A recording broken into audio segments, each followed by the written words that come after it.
Mi hija me miró con desprecio y gritó: «Usted ya cumplió su parte, ahora desaparezca de mi vida». Soy Severina, 68 años, viuda en este pueblo. Pero la tierra guarda secretos y yo sé hacerlos brotar. El eco de esas palabras se quedó rebotando en las paredes de mi cocina de adobe mucho después de que el motor de su camioneta de lujo se perdiera por el camino de tierra que baja hacia la carretera principal. No hubo portazos, no hubo lágrimas de su parte, solo una frialdad que me congeló la sangre en las venas, un tono de voz tan plano y calculador que por un instante dudé si esa mujer alta, de traje sastre impecable y zapatos que costaban lo que yo gastaba en comida durante medio año, era la misma niña a la que yo le curaba los raspones en las rodillas con saliva y paciencia. Me quedé de pie junto a la mesa de madera cruda, la misma mesa donde durante 35 años amasé el pan que nos dio de comer. Fui panadera. Mi marido, un buen hombre que se fue de este mundo demasiado pronto por culpa de un pulmón terco, me dejó sola con una niña de 3 años y un horno de leña en el patio trasero. Desde ese día, mis manos se volvieron herramientas de supervivencia. Me levantaba a las 3 de la madrugada, encendía el fuego, mezclaba la harina, el agua, la levadura y la sal. El olor a pan recién horneado impregnaba mi ropa, mi cabello, mi piel. Lorena creció envuelta en ese aroma, pero con los años descubrí que ella no lo consideraba un perfume de hogar, sino un hedor a pobreza del que necesitaba escapar desesperadamente. Esa tarde, la tarde de la sentencia, Lorena había venido a buscar el dinero. Meses atrás, yo había vendido el terreno adyacente a mi casa, el último pedazo de valor que me quedaba, para ayudarla a montar una clínica de estética en la capital junto a su esposo, Esteban. Un hombre de sonrisa fácil y ojos vacíos que siempre me miraba como si yo fuera un mueble viejo y fuera de lugar.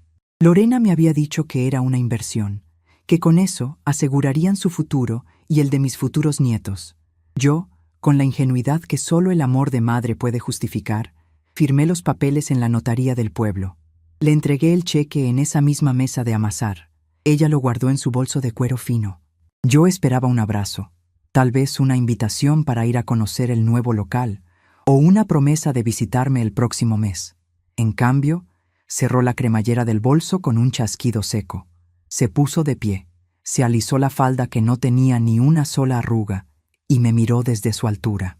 Me dijo que ya no necesitaba mis panes duros, que mi presencia en la ciudad la avergonzaba frente a las amistades de Esteban, que mis manos ásperas y mis zapatos viejos desentonaban con la vida que ella había construido. Y entonces soltó la frase que me partió en dos: «Usted ya cumplió su parte, ahora desaparezca de mi vida». No la detuve, no le supliqué. El orgullo es una cosa rara, a veces te destruye, pero otras veces es el único esqueleto que te mantiene en pie cuando te acaban de arrancar el corazón. La vi salir por la puerta de madera, cruzar el pequeño porche y subir a su vehículo.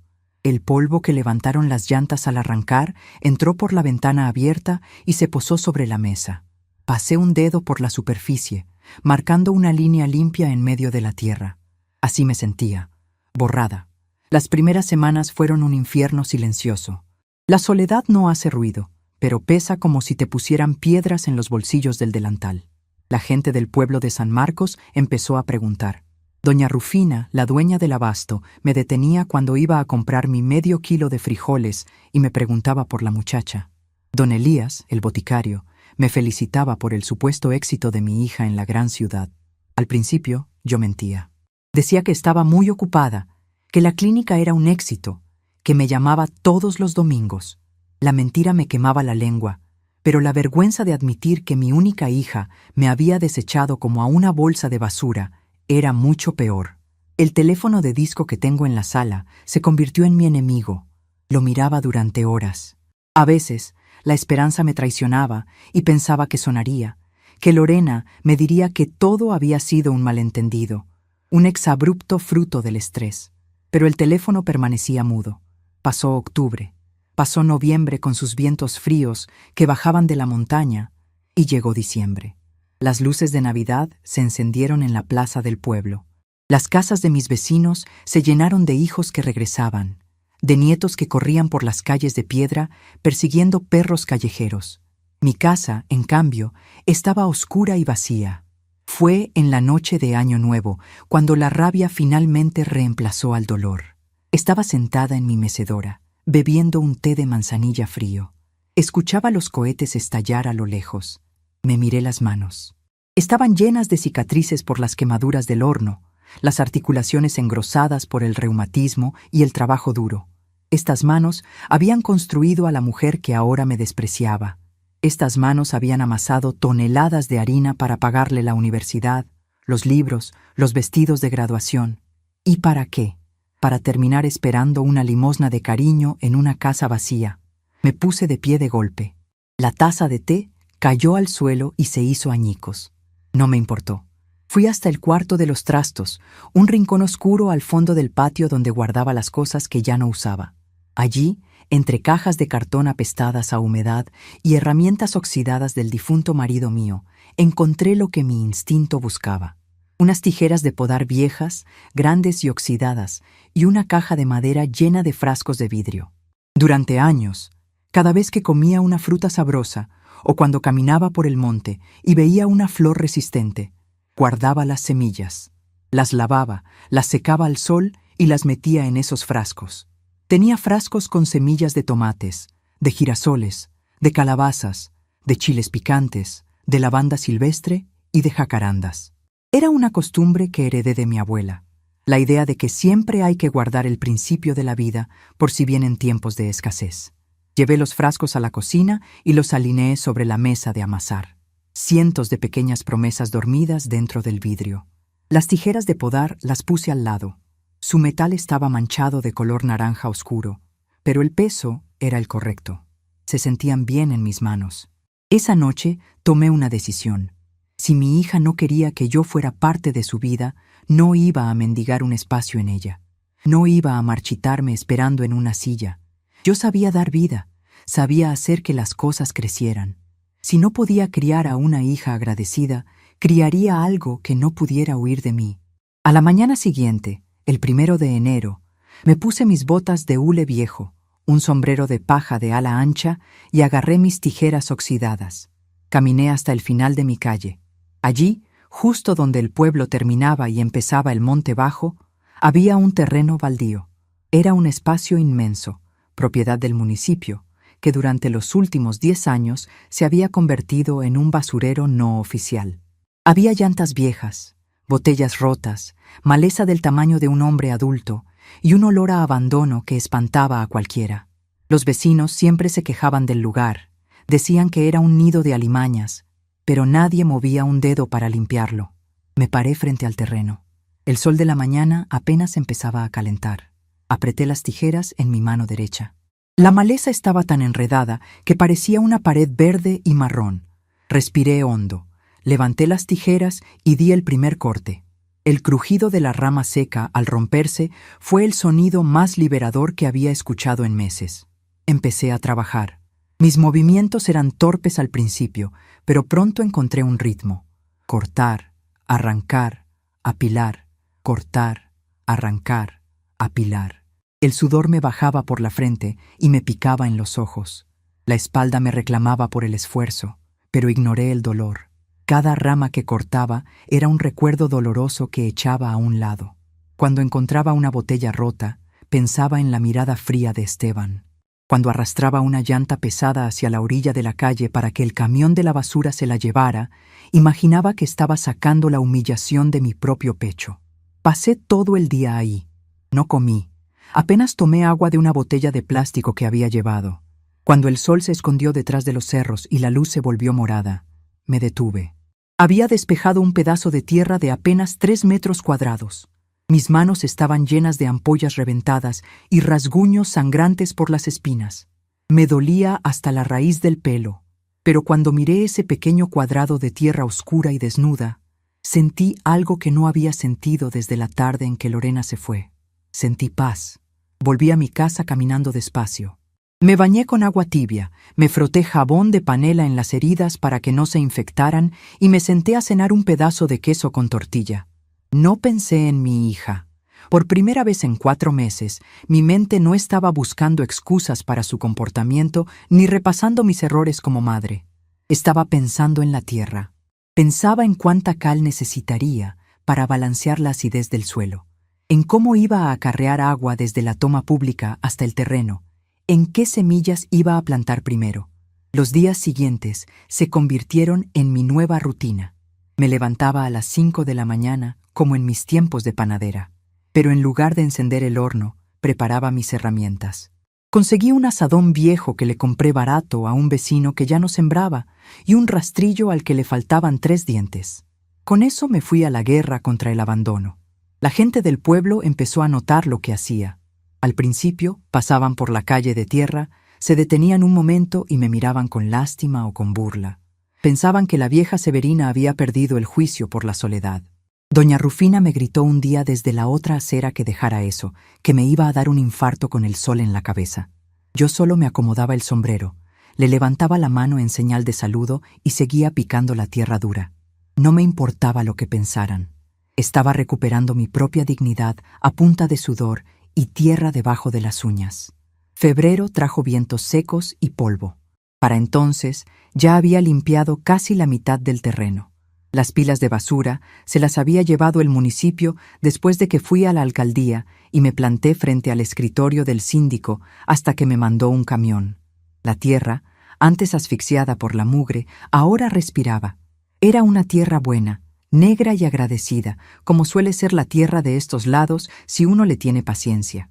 Una tarde, mientras trazaba los surcos con el azadón, se acercó un niño pequeño. Era Mateo, el nieto de la señora que vendía tamales en la esquina. Tenía 7 años, los pantalones rotos y la cara sucia. Se quedó mirándome desde la orilla del terreno, balanceándose sobre sus pies descalzos. «¿Qué hace, doña Severina?», me preguntó con esa voz aguda de los niños que todavía no conocen la malicia. Me detuve, clavé el azadón en la tierra y me sequé el sudor con el antebrazo. «Estoy preparando la cama, muchacho», le respondí. Él frunció el ceño, confundido. «¿Va a dormir aquí afuera? Hace mucho frío de noche». Solté una carcajada sincera, la primera en mucho tiempo. Sonó rasposa, como si mi garganta hubiera olvidado cómo hacerlo. «No, mijo, las camas de tierra no son para las viejas como yo, son para las semillas. Aquí van a dormir ellas un rato, hasta que despierten y salgan a ver el sol». Mateo abrió los ojos de par en par. Se acercó un poco más, ignorando el polvo que le cubría los pies. Le mostré uno de mis frascos de vidrio. Adentro, las semillas de girasol parecían pequeñas piedras sin vida. Él las miró con desconfianza. «Eso parece basura», dijo él sin pelos en la lengua. «Casi todo parece basura antes de que le des agua, tiempo y cariño», le respondí, mirándolo fijamente. «Acuérdate de eso, Mateo. La magia no está en lo que ves ahora, sino en lo que está dispuesto a convertirse». Le di un par de semillas y le enseñé cómo hacer un agujero pequeño en el surco, cómo depositar la semilla con cuidado y cómo cubrirla sin apretar demasiado la tierra. Ese día sembramos una hilera entera de girasoles en el lado que daba a la calle.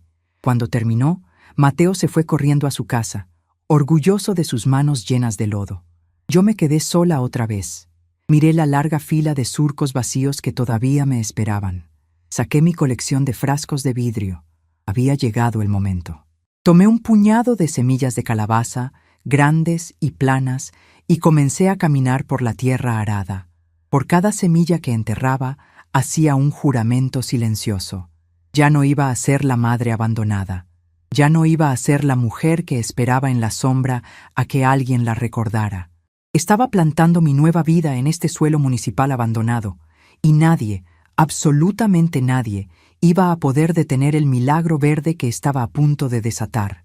Dejé la puerta de mi casa sin llave aquella noche, pero mi corazón ya lo había cerrado por completo. Me desperté antes de que el gallo del vecino se animara a romper el silencio de la madrugada. El cuerpo me pasó una factura altísima por el arranque de valentía del día anterior en el terreno baldío.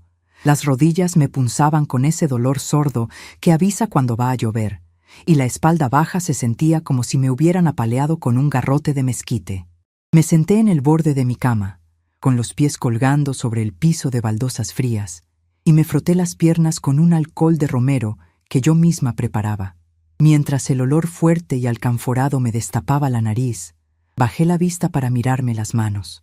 Estaban hinchadas, con tierra reseca metida profundamente bajo las uñas, sí, pero ya no temblaban. Durante los últimos 4 meses, mis manos habían temblado cada vez que sostenía una taza o cuando intentaba zurcir un calcetín, traicionadas por la ansiedad de esperar una llamada que nunca llegaba. Ahora, sin embargo, había una firmeza nueva en la forma en que mis dedos se curvaban. Ya no eran manos vacías esperando la limosna del cariño de una hija. Eran manos con un propósito. Fui a la cocina arrastrando un poco la pierna derecha.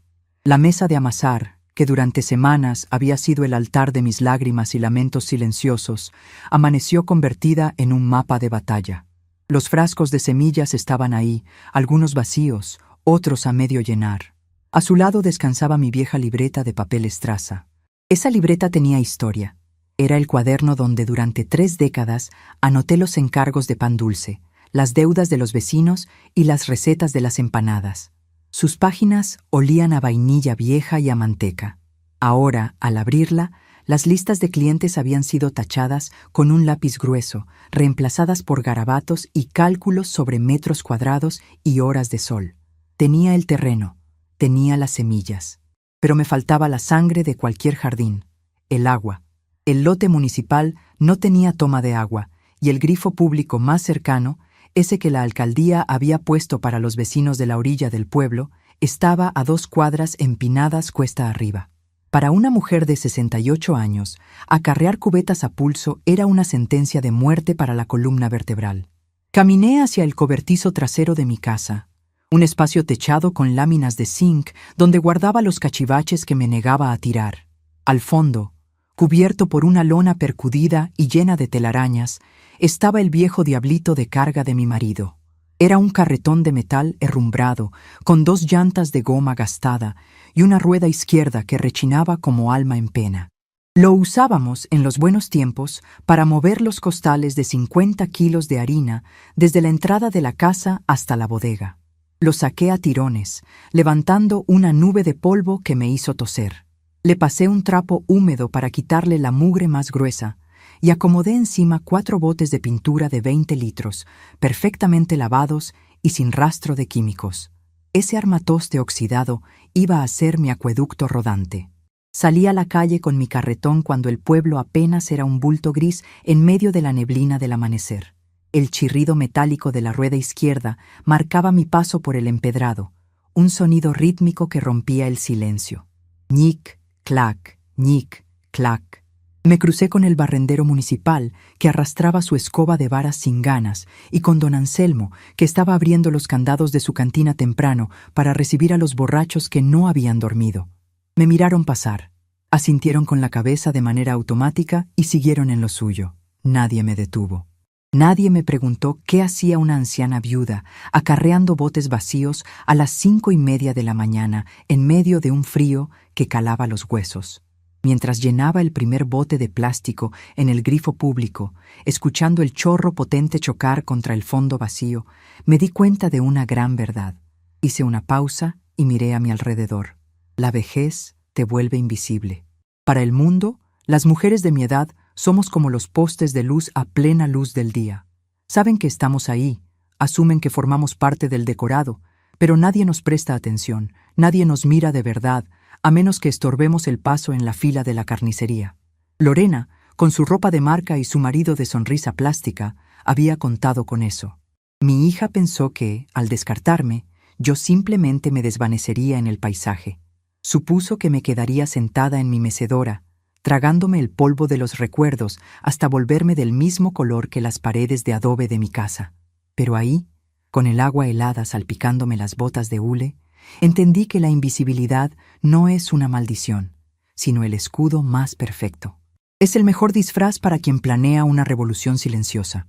Podía hacer lo que me diera la gana, mover toneladas de tierra, acarrear miles de litros de agua, desenterrar basurales enteros, y a los ojos del pueblo, yo solo sería la pobre y vieja Severina buscando en qué entretenerse para no volverse loca por el abandono de su muchacha. Esa libertad secreta me dio una sacudida de energía que no sentía desde mis 30 años. No me veían. Perfecto. Que no me vieran. Los relámpagos tampoco avisan dónde van a caer hasta que ya iluminaron todo el cielo. Regresé al terreno e hice 3 viajes más. Mis brazos ardían, pero el suelo baldío ahora estaba húmedo y oscuro, listo para trabajar. Sin embargo, el agua no era suficiente. Ese pedazo de tierra había tragado mugre, aceite de carros y plásticos durante 10 años. La tierra estaba viva en el fondo. Yo lo sabía, pero estaba asfixiada. Necesitaba alimento para despertar de verdad. Al mediodía, después de trazar los surcos de la orilla derecha, agarré 2 cubetas más pequeñas y caminé hacia el mercado municipal. No fui a comprar, fui a recolectar. Me paré primero frente al puesto de verduras de doña Carmela, una mujer ancha que siempre tenía las manos manchadas de betabel. Severina, qué milagro que se deja ver. ¿Va a querer sus cebollas de siempre y su manojo de cilantro? Me saludó, limpiándose las manos en el delantal a cuadros. No, Carmela, vengo a pedirte un favor, le respondí, apoyando las cubetas vacías en el suelo. Todo ese desperdicio que tienes ahí atrás en los guacales, las hojas de col marchitas, las cáscaras de zanahoria, los tomates magullados que ya no vas a vender, ¿me los regalas? Ella me miró extrañada, frunciendo el ceño hasta que sus cejas se juntaron en una sola línea. ¿Y eso para qué lo quiere?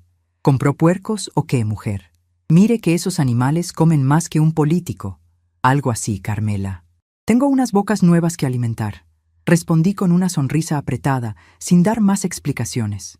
Me llenó una cubeta hasta el borde. Luego caminé hacia la carnicería de don Matías. A él le pedí el aserrín limpio que le sobraba y los restos de sangre seca que barría del suelo antes de baldear. El hombre me miró como si yo estuviera pidiendo veneno, pero me lo dio sin cobrarme un centavo. Terminé mi recorrido en la pequeña cafetería de la plaza principal, donde el dueño me regaló una bolsa negra llena de los pozos de café que habían sobrado de los desayunos de toda la mañana. Cargué todo ese botín de regreso hasta el terreno baldío.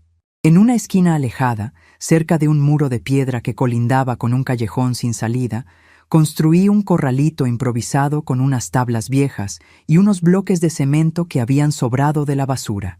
Ahí empecé a echarlo todo. Hojas secas que barrí de la calle, los desperdicios de verdura de Carmela, el aserrín con sangre de Matías, el café, las cáscaras de huevo que yo misma juntaba, un poco de tierra suelta y agua. Estaba preparando composta, la magia negra de la naturaleza. Con el azadón mezclé toda esa podredumbre. Era un trabajo sucio, olía a fermentación y a humedad estancada, y el sol del mediodía me empapaba la blusa de sudor. Pero no sentía asco.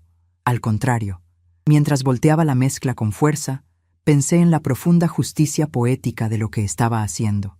El mundo desecha lo que considera echado a perder. La gente tira lo que ya no brilla, lo que ya no sirve para adornar. Mi hija me había tirado a mí exactamente por esa misma razón. Yo desentonaba en su mundo de clínicas de belleza, de pieles estiradas y sonrisas compradas. Pero en esta pila de desechos frente a mí, con el calor del sol y el paso implacable de las semanas, toda esta basura apestosa se iba a cocinar lentamente hasta convertirse en la tierra más rica, caliente y fértil de todo San Marcos. Yo iba a hacer con mi propia vida lo mismo que hacía con estas cáscaras podridas. Tomar el rechazo, triturarlo, mezclarlo con mi propio sudor y transformarme en algo que nutriera, en algo que diera vida a manos llenas. Esa noche, al regresar a mi casa, miré mi propio hogar con otros ojos. El silencio ya no me atacaba desde los rincones oscuros. Las paredes de adobe ya no eran los límites de mi prisión de viuda, sino el campamento base de mi proyecto. Dejé mis botas de hule, pesadas por el lodo, justo en medio de la sala, sin importarme manchar el piso de mosaicos que antes mantenía pulido como un espejo, siempre listo por si a Lorena se le ocurría visitarme. El teléfono de disco seguía en la mesita de la esquina. Su color crema estaba amarillento por los años. Caminé hacia él despacio. Me quedé mirándolo fijamente. Ya no sentía ese nudo asfixiante en la garganta, ni esa urgencia estúpida de levantar la bocina para ver si daba tono. Tomé una vieja toalla de cocina a cuadros, la doblé en 4 y la puse encima del aparato, tapándolo por completo. Luego fui a la cocina.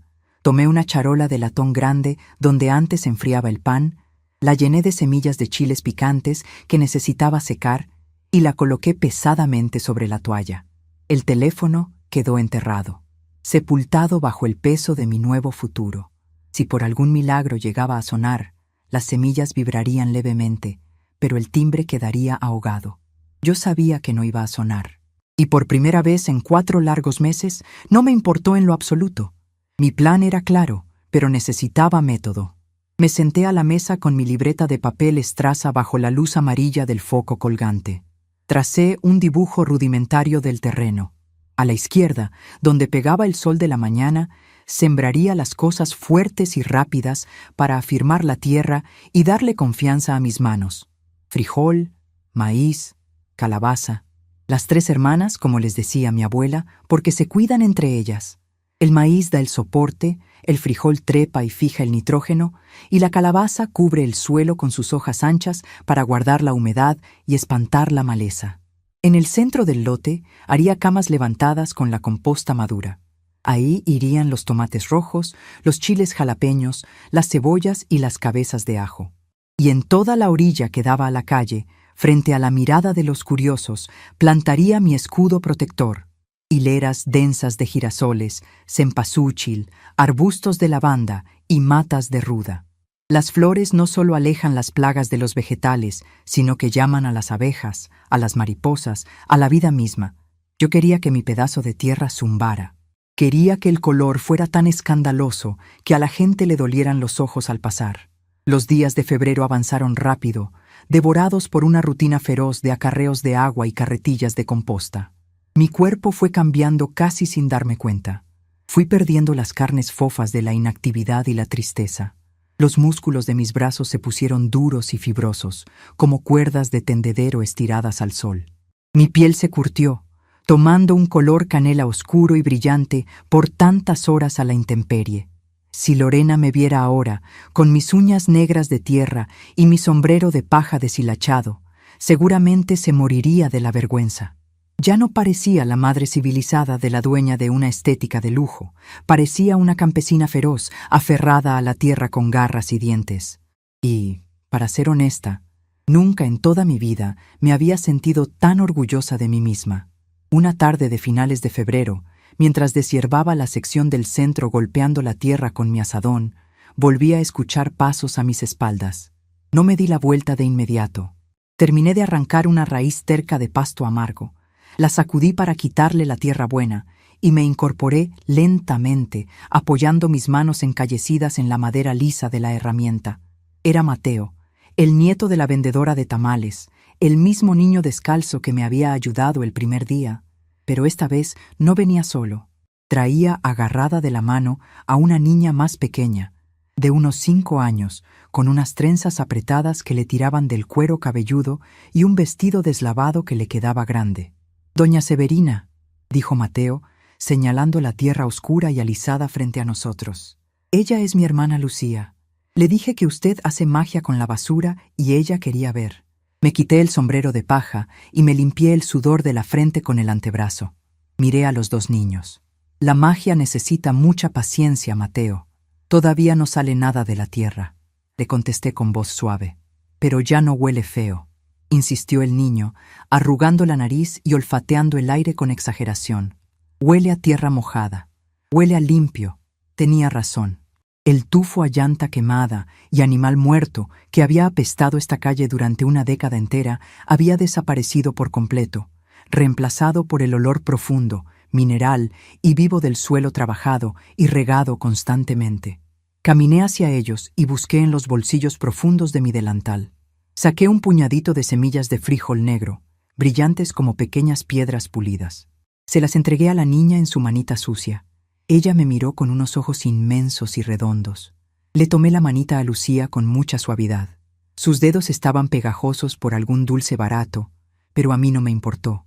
Le guié la mano hacia el pequeño agujero que yo había hecho en la tierra oscura y húmeda. La niña soltó el frijolito negro y luego, imitándome, usó sus deditos para empujar un poco de tierra sobre la semilla, arropándola como si fuera un bebé en su cuna.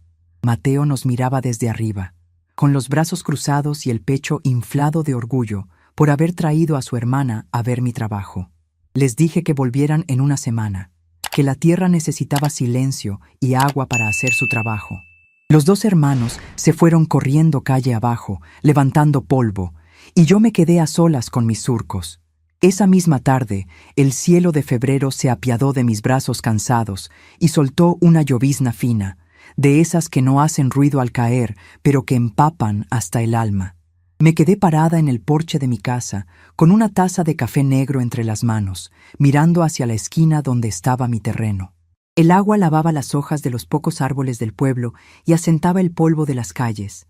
Yo sabía que, bajo la superficie de mi lote baldío, el agua estaba despertando a cientos de semillas.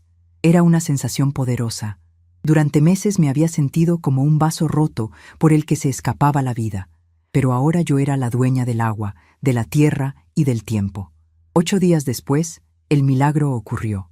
Llegué al amanecer con mis botes de agua en el carretón oxidado. Al acercarme a la primera hilera, vi una línea verde fosforescente que rompía el marrón de la tierra. Eran los girasoles.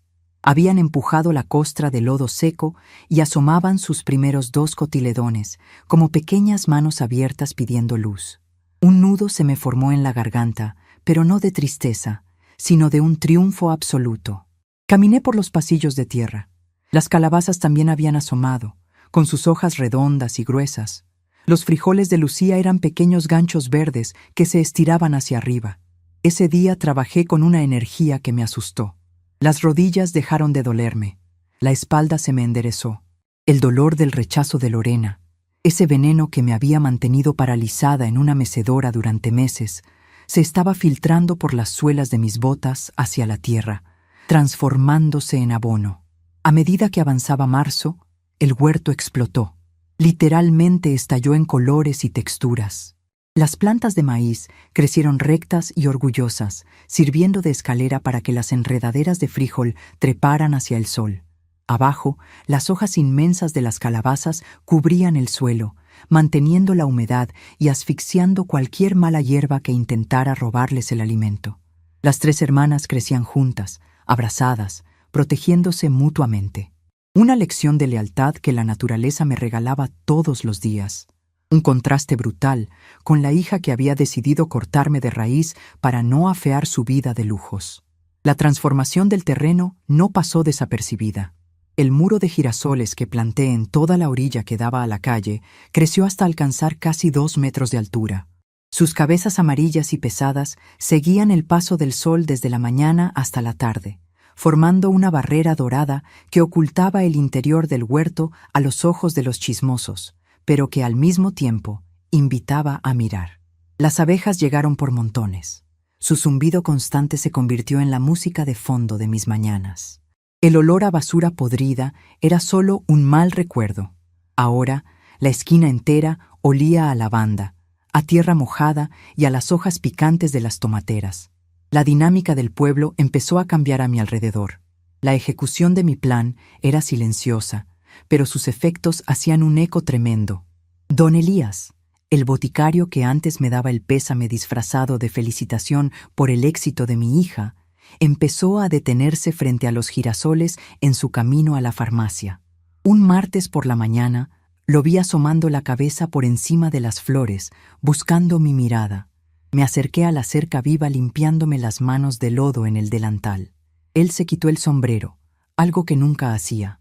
Me pidió, con una voz llena de respeto que jamás había usado conmigo, si de casualidad no tendría unas ramas de ruda y de romero para unos preparados que necesitaba hacer. No le cobré. Fui a la cama de las hierbas, corté un manojo generoso y se lo entregué por encima de los girasoles. Él me dio las gracias agachando la cabeza. A partir de ese día, el boticario dejó de preguntar por Lorena. Se dio cuenta de que la verdadera riqueza de la familia no estaba en la clínica de estética de la capital, sino en las manos sucias de tierra de la vieja Severina. Pero el mundo exterior tiene formas muy necias de intentar colarse por las grietas. A mediados de abril, cuando el calor empezaba a anunciar la llegada de la primavera en toda su fuerza, estaba yo amarrando las matas de tomates rojos a unas guías de madera. El sudor me perlaba el cuello. De pronto, escuché pasos apresurados y el crujido de la hojarasca. Era doña Rufina, la dueña del abasto. Venía roja por el esfuerzo de caminar rápido, secándose la frente con un trapo de cocina. Traía un papelito arrugado en la mano. Me enderecé y la esperé sin decir palabra. Rufina se detuvo frente a mí, respirando agitada. Miró a su alrededor, maravillada por los chiles jalapeños que ya colgaban gordos y brillantes de las matas. Pero rápidamente recordó a qué venía. Me dijo que Lorena acababa de llamar al teléfono público de su tienda. Según Rufina, mi hija estaba furiosa. Le había gritado a la pobre mujer que mi teléfono de casa sonaba apagado o desconectado, que no había forma de comunicarse conmigo. Rufina, tragando saliva, me explicó que Lorena necesitaba que yo viajara a la capital ese mismo viernes. Al parecer, el contador de Esteban necesitaba una firma mía y una copia de mi credencial para un trámite de impuestos sobre el terreno que yo les había vendido. Lorena le había exigido a Rufina que me diera el recado y que me asegurara de tomar el autobús de las 6 de la mañana. Ni un «¿Cómo está mi madre?», ni un «Espero que se encuentre bien». Solo una orden seca, dictada desde su mundo de cristal, asumiendo que el perro viejo movería la cola al primer silbido. Rufina me extendía el papelito con la dirección de la oficina del contador, esperando que yo lo tomara y saliera corriendo a preparar mi maleta. Me miraba con lástima, sabiendo perfectamente la humillación que significaba ese recado. No moví un solo dedo para tomar el papel. Me quedé mirando a Rufina a los ojos. Sentí una calma tan profunda y helada que por un momento pensé que me había convertido en piedra. 6 meses atrás yo habría llorado. Habría empacado mis mejores ropas, habría horneado pan dulce para llevarles y habría tomado ese autobús de madrugada con la esperanza de que, al firmar ese papel, me ganaría un par de horas de su compañía, tal vez una taza de café en su cocina inmaculada. Pero la mujer que lloraba por migajas de amor había muerto en enero. La que estaba parada frente a Rufina era la dueña de la tierra, la mujer que había hecho brotar vida de un basurero. Le dije a Rufina que guardara su papel. Con una voz tan tranquila que asustaba, le pedí que si mi hija volvía a llamar, le hiciera el favor de decirle que la señora Severina había cumplido sus órdenes al pie de la letra, que le dijera que yo había desaparecido y que los muertos no firman papeles de impuestos. Rufina abrió la boca, escandalizada, pero no supo qué decir. Antes de que pudiera reaccionar, me di la vuelta, caminé hacia la cama de las hortalizas y arranqué 3 tomates inmensos, rojos y perfectos, de esos que huelen a sol y a campo. Regresé y se los puse en las manos. Le dije que era un regalo por las molestias de la caminata. Rufina miró los tomates, luego me miró a mí y entendió.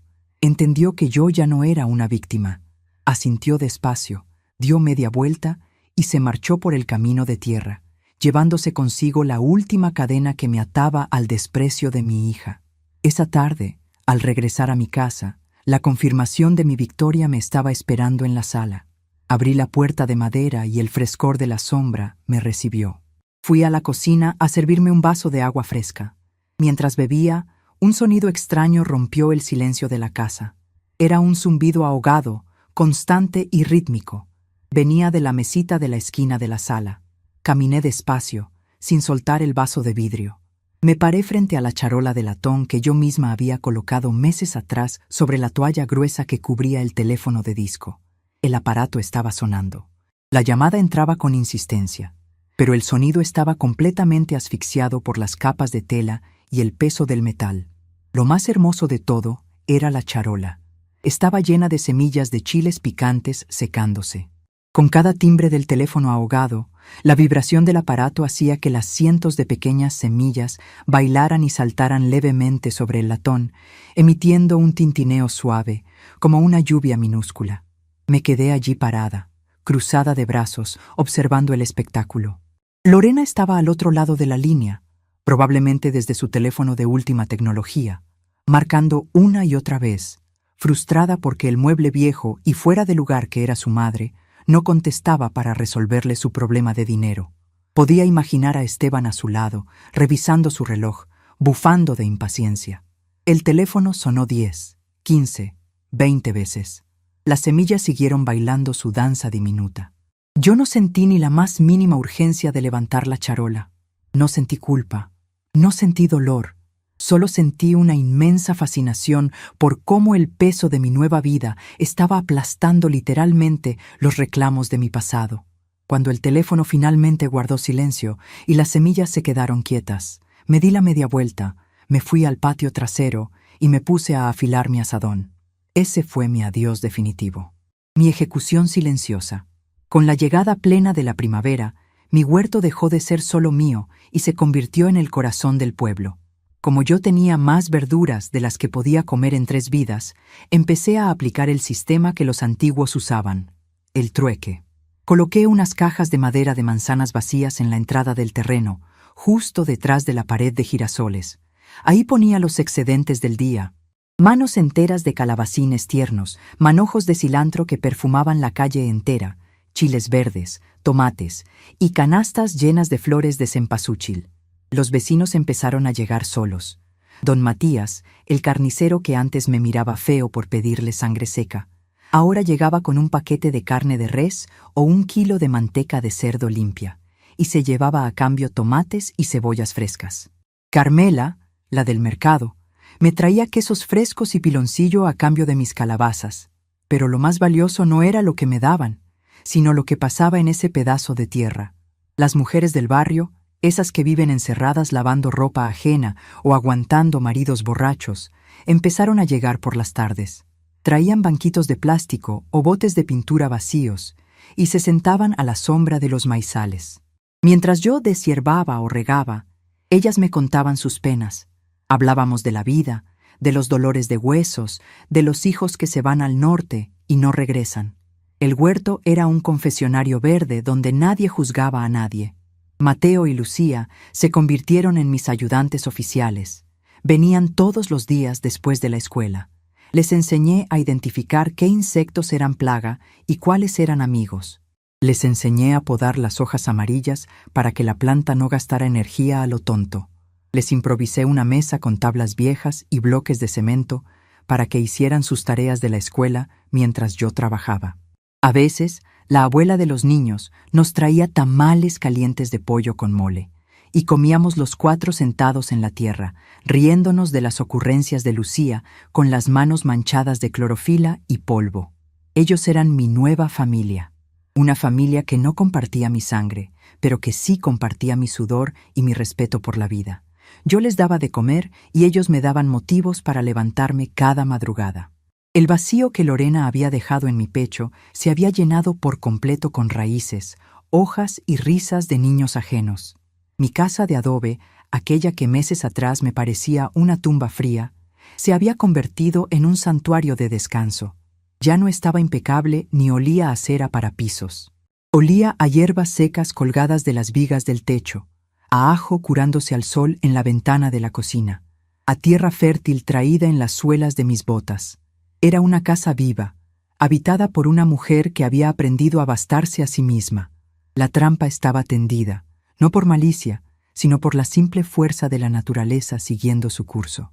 Yo había construido un paraíso sobre las ruinas de mi propio abandono, blindando mi corazón con un muro de flores y espinas, dejando a mi hija del otro lado de una puerta que ella misma había cerrado y que yo, con todo el gusto del mundo, me había encargado de tapiar con toneladas de tierra negra.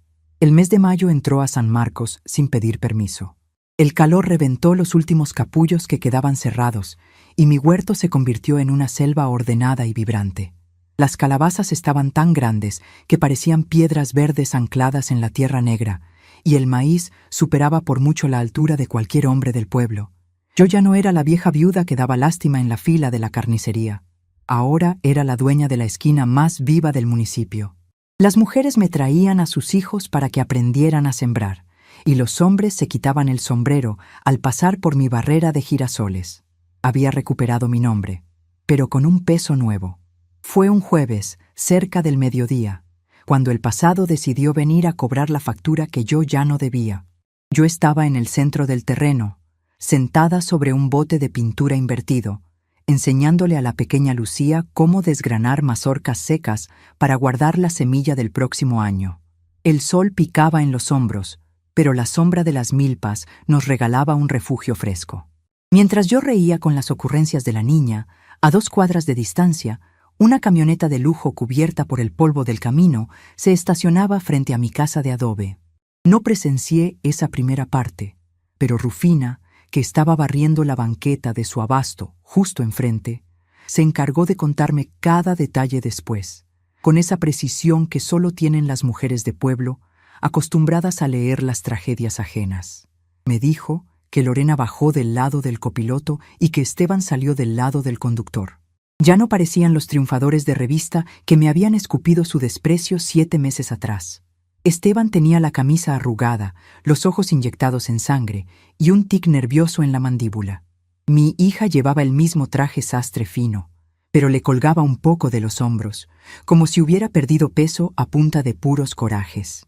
Caminaron hacia mi porche con pasos apresurados, empujaron la puerta de madera, que yo llevaba meses dejando sin seguro, y entraron. Rufina cruzó la calle despacio, apoyándose en su escoba, y se asomó por la ventana abierta de mi sala. Adentro, Lorena y su marido se quedaron paralizados. Esperaban encontrar el museo de limpieza aburrida y olor a cera que yo siempre mantenía por si a mi niña se le ofrecía visitarme. En cambio, se toparon con mi nueva vida. Vieron los costales de abono apilados en el rincón, las ristras de ajos colgando de las vigas, las herramientas manchadas de lodo recostadas contra la pared de la sala y el piso de mosaicos cubierto de huellas de mis botas de hule. Pero lo que hizo que Lorena soltara un grito ahogado fue la mesita del rincón. Allí estaba el teléfono de disco, completamente sepultado bajo la toalla gruesa, y encima de ella la pesada charola de latón llena de mis chiles secos. Rufina me contó que Esteban soltó una maldición que hizo eco en las paredes de adobe. Agarró la charola, la tiró al suelo derramando todo mi trabajo y levantó la bocina. Estaba muerta. Yo misma había pedido a la compañía que cortaran la línea semanas atrás para no pagar un servicio que ya no usaba. Fue en ese momento cuando Rufina carraspeó desde la ventana. «Si buscan a la señora Severina, ahí no la van a encontrar», les dijo la dueña del abasto, con los brazos cruzados y la escoba bien firme contra el piso. Lorena se giró hacia ella, con los ojos echando chispas. «¿Dónde está mi madre? Llevamos semanas intentando localizarla. El banco nos está ahogando y ella tiene la culpa por no haber ido a la capital a firmar esos papeles. Su negligencia nos va a costar la clínica», le gritó mi hija, con esa misma voz altanera que usó para desecharme. Rufina no se dejó intimidar. Se enderezó, la miró de arriba a abajo y soltó la verdad como si fuera un costal de piedras. «Su madre ya no vive para usted, muchacha. Hace unos meses, usted vino a esta misma casa y le exigió que desapareciera de su vida. ¿Se acuerda? Pues la vieja Severina cumplió. Desapareció para usted, pero renació para nosotros. Mientras usted la ignoraba y se daba la gran vida con el dinero de sus tierras, su madre andaba sacando llantas podridas del basurero municipal con las manos sangrando. Nadie le ayudó. Nadie la consoló. Ahora, ella es la madre de San Marcos. Así que levante la voz en su casa, porque aquí, a la señora me la respeta». Rufina levantó una mano huesuda y señaló hacia la calle que bajaba al final del pueblo. «Si de verdad tiene cara para buscarla, está allá abajo. Siga el olor a tierra mojada». Lorena y Esteban salieron de mi casa casi corriendo. Rufina me dijo que caminaban tropezando con las piedras del camino, desesperados. Yo seguía desgranando maíz con Lucía cuando escuché el alboroto en la entrada del huerto. Los girasoles, que formaban un muro tupido, se sacudieron violentamente. Mateo, que estaba regando las matas de tomate cerca de la calle, vino corriendo hacia mí con los ojos muy abiertos. «Doña Sebe, ahí vienen unos señores de la ciudad. Parecen muy enojados y están pisando feo la entrada», me avisó el muchachito, poniéndose instintivamente detrás de mí, como si yo fuera su escudo. Me limpié las manos en el delantal. Le di una palmadita en la cabeza a Lucía para que no se asustara y me puse de pie. No tuve que dar un solo paso.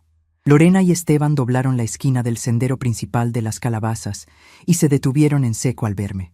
Lorena abrió la boca, pero no le salió la voz. Supongo que la imagen que tenía de mí era la de una anciana encorvada, llorosa y vestida de luto, secándose las lágrimas con un pañuelo. La mujer que tenía enfrente llevaba botas manchadas de lodo, un sombrero de paja deshilachado, los brazos fibrosos brillando por el sudor y una mirada tan dura como la corteza de un mezquite. ¡Mamá!, logró articular por fin, dando un paso adelante, intentando sonar autoritaria, pero con un temblor evidente en la voz.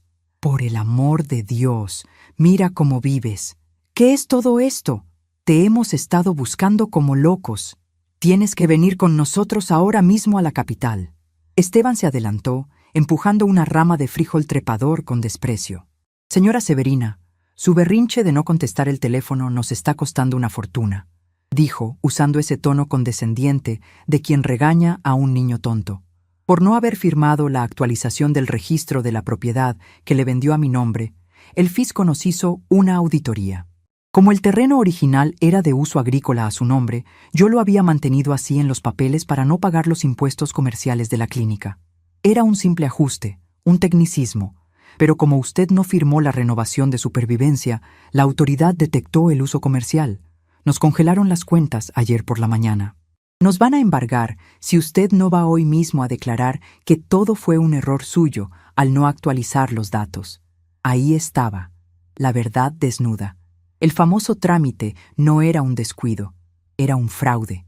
Mi yerno, el hombre de negocios exitoso que me veía como a un mueble viejo, había estado usando mi estatus de viuda campesina para evadir impuestos en su clínica de lujo. Y cuando el gobierno les exigió mi firma presencial para mantener la mentira y yo no aparecí, el castillo de naipes se les vino abajo. No sentí ni una pizca de lástima. Sentí una claridad absoluta. «Yo no voy a ir a ninguna parte, Esteban», le respondí, con un tono tan sereno que pareció desquiciarlos más, «y mucho menos afirmar mentiras para salvar tu pellejo». Lorena se llevó las manos a la cabeza, histérica. «¡Estás loca! ¡Vas a arruinar mi vida!» «¡Estás loca! ¡Vas a arruinar mi vida!», gritó Lorena, con el rostro descompuesto, perdiendo por completo esa fachada de mujer fina y controlada que tanto se había esmerado en construir. «Tú misma la arruinaste, Lorena», le contesté, manteniendo la voz en ese nivel bajo y parejo que uno usa para calmar a los animales asustados o para espantar a los perros rabiosos. «Yo solo te di el dinero que me pediste, te entregué hasta el último centavo de lo que construimos tu padre y yo. Lo que hicieron ustedes con los papeles, con los impuestos y con el gobierno, lo hicieron solitos. Y ahora resulta que la vieja ignorante, la misma que avergonzaba a tu marido, es la única que puede servirles de escudo para no ir a dar a la cárcel». Esteban apretó los puños. Su rostro estaba rojo, hinchado de furia y de impotencia. Dio un paso pesado hacia mí, aplastando sin piedad una de las guías de mis calabazas. El crujido de la planta rompiéndose me dolió más que cualquier insulto que pudiera salir de su boca. «Escúcheme bien, vieja estúpida», siseó, levantando una mano en el aire como si estuviera a punto de agarrarme por los hombros para sacudirme. «Usted va a ir a esa oficina, va a firmar esos malditos papeles y va a decir que fue un olvido de su parte. Si perdemos la clínica, la dejo en la calle. ¿Me oye? Le quito esta miserable casa de lodo en la que vive». No me moví ni un milímetro. Apreté el mango de madera de mi azadón con ambas manos, sintiendo la textura áspera que ya era una extensión de mis propios huesos. Estaba a punto de contestarle que mi casa estaba a mi nombre y que no le tenía el más mínimo miedo cuando una sombra inmensa se proyectó sobre nosotros. «Oiga, licenciado, a mí me parece que la señora ya le dijo que no va a ir a ninguna parte». Era don Matías. El carnicero se había abierto paso entre los maizales sin hacer ruido. Llevaba puesto su delantal de lona blanca manchado de sangre fresca de la matanza de la mañana, y en su mano derecha, colgando con una naturalidad que helaba la sangre, traía su machete de trocear carne. No lo estaba levantando como amenaza, simplemente lo sostenía, pero el peso del acero brillante hablaba por sí solo. Detrás de él apareció doña Rufina, cruzada de brazos, y junto a ella, Carmela, la del mercado, sosteniendo una caja de madera. En cuestión de minutos, el escándalo de Lorena había atraído a los vecinos que estaban cerca. No venían a chismear, venían a rodearme. Esteban tragó saliva y dio un paso atrás, alejándose de mí. Su valentía de ciudad se hizo agua frente a las miradas duras de la gente de San Marcos. Lorena miró a su alrededor, dándose cuenta de que ya no estaba en su territorio de oficinas climatizadas y recepcionistas que le decían «sí, señora». Estaba en medio de un huerto que olía a abono y sudor, rodeada de hombres y mujeres curtidos por el sol que no dudarían en defender cada centímetro de esa tierra. «Mamá», Lorena cambió la estrategia. Su voz se quebró y sus ojos se llenaron de lágrimas. Era el mismo llanto que usaba a los 10 años cuando quería que le comprara un vestido nuevo para la fiesta del pueblo. El llanto de la manipulación. «Mamá, por favor, soy tu hija. ¿De verdad vas a dejar que nos quiten todo? ¿Me vas a abandonar así?» La palabra rebotó en mi pecho, pero no encontró dónde anidar. Había demasiadas raíces fuertes ocupando ese espacio. Mi hija murió el día que me miró desde su altura y me ordenó que desapareciera de su vida porque yo le estorbaba.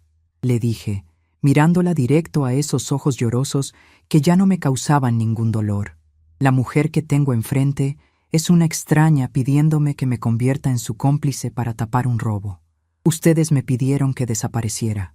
Pues bien, desaparecí. Los muertos no firman documentos, Lorena. Eres una mala madre, chilló, soltando el último veneno que le quedaba en las entrañas. Una vieja resentida. Soy la dueña de mi propia vida. Y ustedes están pisando mis calabazas. Lárguense de mi huerto. Ahora. Esteban la agarró por el brazo, dándole un tirón brusco. Sabía que no tenían nada que hacer allí, que habían perdido la partida antes de empezarla. Dieron media vuelta y caminaron apresurados hacia la salida, tropezando con los surcos, ensuciando sus zapatos caros de diseñador con el lodo oscuro y fértil que yo había preparado con mis propias manos. El muro de girasoles se cerró detrás de ellos cuando salieron a la calle. Escuchamos el motor de la camioneta arrancar con un rugido agresivo y el sonido de las llantas derrapando en la tierra suelta antes de alejarse para siempre. El silencio regresó al huerto, interrumpido únicamente por el zumbido de las abejas y el viento moviendo las hojas altas del maíz. Me quedé respirando profundo, sintiendo cómo la última cadena invisible que me ataba a la culpa se rompía y se convertía en polvo. Mateo y Lucía, que se habían escondido detrás de las faldas de Carmela, corrieron hacia mí y se abrazaron a mis piernas. Les acaricié el cabello revuelto. Don Matías asintió con la cabeza, guardó su machete en la funda de cuero que llevaba al cinto y se acercó a palmearme el hombro. «Si vuelven a molestar, nomás avise, doña Severina». «San Marcos no olvida a quien le da de comer», dijo el carnicero con su voz ronca, antes de dar media vuelta y regresar a su negocio. Ese día no derramé una sola lágrima. Me senté de nuevo en mi bote de pintura invertido. Senté a Lucía en mis piernas y seguimos desgranando las mazorcas hasta que el sol se ocultó detrás de los cerros, pintando el cielo de tonos morados y naranjas. Los meses pasaron y el verano trajo consigo lluvias torrenciales que hicieron que el huerto se desbordara de abundancia. La noticia del desastre de mi hija me llegó a mediados de julio por medio de Rufina, quien leía el periódico regional todos los domingos. La clínica de estética había sido embargada por completo. Esteban enfrentaba cargos por evasión fiscal y fraude, y Lorena había tenido que irse a vivir a un cuarto rentado en las orillas de la capital, vendiendo sus joyas y su ropa de marca para pagar a los abogados. Cuando Rufina me lo contó, apoyada en el mostrador de su tienda, me observó de reojo, esperando tal vez que yo me desmayara o que saliera corriendo al banco a pedir un préstamo para salvarlos. Yo solo tomé mi bolsa de pan, le pagué con las monedas exactas y le dije que esperaba que la lluvia de esa tarde no estuviera tan fuerte porque necesitaba podar las tomateras. No sentía alegría por su desgracia. No hay madre que disfrute viendo caer a quien llevó en el vientre, pero tampoco sentí la urgencia de rescatarla. El universo tiene una forma muy precisa de cobrar las facturas, y cada quien debe aprender a masticar el fruto de las semillas que siembra. Lorena sembró desprecio. Estaba cosechando soledad. Yo sembré calabazas. Estaba cosechando vida. Pero la transformación completa de mi realidad no vino por la caída de mis antagonistas, sino por la consolidación de mi propio imperio de tierra. A finales de agosto, el presidente municipal intentó darnos un susto. Como el terreno baldío que antes era un basurero apestoso, ahora era la parcela más hermosa y productiva de todo San Marcos, a un par de regidores se les abrió el apetito.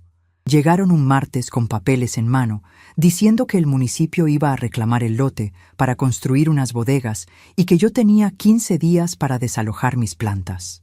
No tuve ni qué pelear. Para cuando la noticia corrió por las calles empedradas, el pueblo entero se levantó. Las mujeres que venían a platicar conmigo a la sombra de los maizales se plantaron en la entrada del terreno con palos y escobas. Don Matías cruzó su camioneta de reparto en la calle para bloquear el paso de cualquier maquinaria. Rufina organizó una recolección de firmas que alcanzó a 600 personas en menos de 24 horas. El viernes de esa misma semana, el presidente municipal llegó en persona, sudando frío, para decir que todo había sido un malentendido burocrático. Ahí mismo, frente a medio pueblo, firmó un comodato vitalicio. El lote se bautizó oficialmente como el Huerto Comunitario de San Marcos, y yo fui nombrada la administradora absoluta hasta el día en que me tocara cerrar los ojos. Mi casa de adobe cambió para siempre. La sala, que antes mantenía como un museo estéril, se convirtió en una cooperativa. Compramos canastos grandes, donde las mujeres del pueblo venían a dejar sus frascos de mermelada, sus quesos y sus panes para venderlos junto con las verduras que sacábamos del huerto. El dinero se repartía de forma justa. Empecé a enseñarles a las muchachas más jóvenes cómo hacer composta, cómo guardar las semillas de año en año y cómo reconocer cuando la tierra necesita descanso. Les enseñé que las manos de una mujer no solo sirven para lavar ropa ajena o para acariciar, sino que tienen la fuerza suficiente para levantar la comida desde la raíz. Una tarde de octubre, cuando el aire ya empezaba a enfriar anunciando el final del ciclo de siembra, estaba yo en el centro del huerto con Mateo y Lucía. Los niños ya no eran los chiquillos desnutridos que conocí en enero. Estaban fuertes, con las mejillas chaposas y llenos de energía. Mateo me ayudaba a arrancar las matas de frijol seco para devolverlas a la tierra como abono, mientras Lucía correteaba persiguiendo mariposas amarillas. Me detuve un momento para tomar agua de mi botella. Miré a mi alrededor. La barrera de girasoles estaba inclinando sus cabezas pesadas, listas para dejar caer sus semillas y asegurar la próxima generación. Había un orden perfecto en todo aquel caos de hojas y ramas. El olor a hierba buena y a tierra fértil me llenó los pulmones. Me di cuenta de que ya no me dolían las rodillas como antes.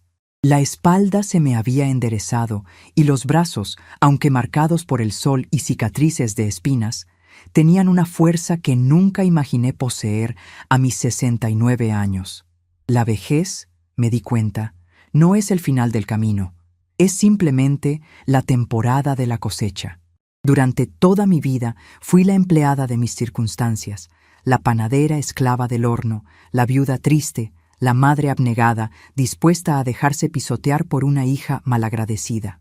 Pero cuando decidí tomar esas tijeras oxidadas en enero, cuando decidí que ya no iba a mendigar amor, me convertí en la dueña de mis propias estaciones. Al caer la noche, regresé a mi casa. Encendí la luz amarilla de la cocina y puse la tetera a calentar. La mesita de la esquina de la sala estaba vacía. El teléfono de disco y la toalla gruesa habían ido a parar al camión de la basura meses atrás, junto con los restos de los chiles secos que Esteban había tirado al suelo. No había necesidad de guardar aparatos que no sirven para comunicar nada real. En su lugar, había colocado un hermoso jarrón de barro negro lleno de flores de cempasúchil que iluminaban el rincón con su color naranja fuego. Me senté a mi mesa de amasar, la misma mesa donde firmé mi condena vendiendo el terreno, la misma donde lloré en silencio durante 4 meses. Ahora estaba cubierta de pequeños sobres de papel estraza. Estaba clasificando las semillas de tomate para el próximo año. Escribía en cada sobre la fecha y la variedad con mi letra de molde. Me miré las manos bajo la luz del foco. Estaban curtidas, arrugadas, con los nudillos gruesos y la piel teñida permanentemente por la tierra y la clorofila. Ya no eran las manos temblorosas de una anciana asustada por el abandono. Eran las manos de una creadora. Las manos de una mujer que había aprendido a convertir la basura en alimento y el rechazo en abono. Si algo le puedo dejar de herencia a las mujeres que vienen detrás de mí, a la pequeña Lucía, a las muchachas del pueblo, es que nunca permitan que nadie las convenza de que ya cumplieron su propósito y deben desaparecer. La sociedad ama decirnos a las mujeres mayores que nuestro tiempo ya pasó, que debemos sentarnos en una mecedora a tejer o a cuidar nietos, y que si no tenemos a quién servir, ya no servimos para nada. Es una mentira diseñada para mantenernos calladas. El verdadero poder no se encuentra en la belleza de la juventud ni en el dinero de las cuentas bancarias. El verdadero poder está en la capacidad inquebrantable de seguir generando vida cuando todos a tu alrededor apuestan por tu muerte. Tomé un puñado de semillas y las dejé caer lentamente dentro del sobre, escuchando el sonido suave del roce contra el papel. Sonreí, sintiendo una paz tan inmensa y profunda que no me cabía en el pecho. Habían intentado enterrarme viva bajo el peso de su desprecio, ignorando por completo que las mujeres como yo fuimos hechas de semilla, y en la oscuridad de la tierra es donde aprendemos a romper nuestra propia cáscara para devorarnos el mundo entero.